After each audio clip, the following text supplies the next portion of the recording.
बुझत सुनत सुखद सब काहू, सुचि सुर सरि रुचि निधर सुधाहु।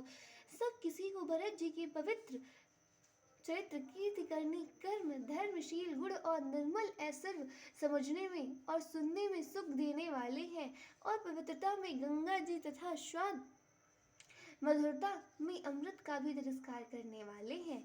निरवधि गुण निरुपम पुरुष, भरत भरत सम जानी, कहिए सुमेरु की शेर सम, कवि कुल मति सकुचानी, लखन सिया रामचंद्र की जय।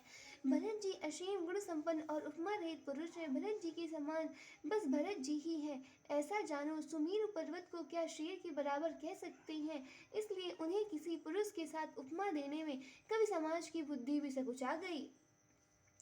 अगम समहि बरनत बर बरनी, जिमि जलहीन मीन गमु धरनी, भरत अमित महिमा सुनु रानी, जानहि राम न सकहि सयानी। हे श्रेष्ठ वर्ण वाली, भरत जी की महिमा का वर्णन करना सभी के लिए वैसे ही अगम है जैसे जल रहित पृथ्वी पर मछली का चलना। हे रानी सुनो, भरत जी की अपरिमित महिमा को एक श्री रामचंद्र जी ही जानते हैं, किंतु वे भी उसका वर्णन नहीं कर सकते। बरनिश प्रेम भरत अनुभाऊ, तेजिय की रुचि लखि कहराऊ, बहु रही लखनु भरत बन जाही, सब कर भल सब के मन माही। इस प्रकार प्रेम पूर्वक भरत जी का प्रभाव वर्णन करके फिर पत्नी के मन की रुचि जानकर राजा ने कहा, लक्ष्मण जी लौट जाएं और भरत जी वन को जाएं, इसमें सभी का भला है और यही सबके मन में है।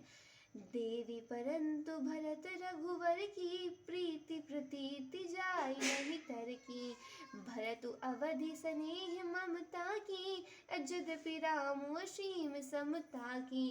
परंतु ही देवी, भरत जी और श्री रामचंद्र जी का प्रेम एक दूसरे पर विश्वास, बुद्धि और विचार की सीमा में नहीं आ सकता।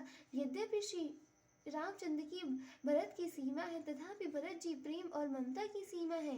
परमारथ स्वार्थ सुख सारे, भरत न सपने हो मन हो निहारे, साधन सिद्धि राम पग नेहु, मोहि लखि भरत भरत मत एहु। श्री राम जी के प्रति अनन्य प्रेम को छोड़कर भरत जी ने समस्त परमार्थ स्वार्थ और सुखों की ओर स्वप्न में भी मन से भी नहीं ताका। श्री राम जी के चरणों का प्रेम ही उनका साधन है और वही सिद्धि है। मुझे तो भरत जी का बस यही एकमात्र सिद्धांत जान पड़ता है।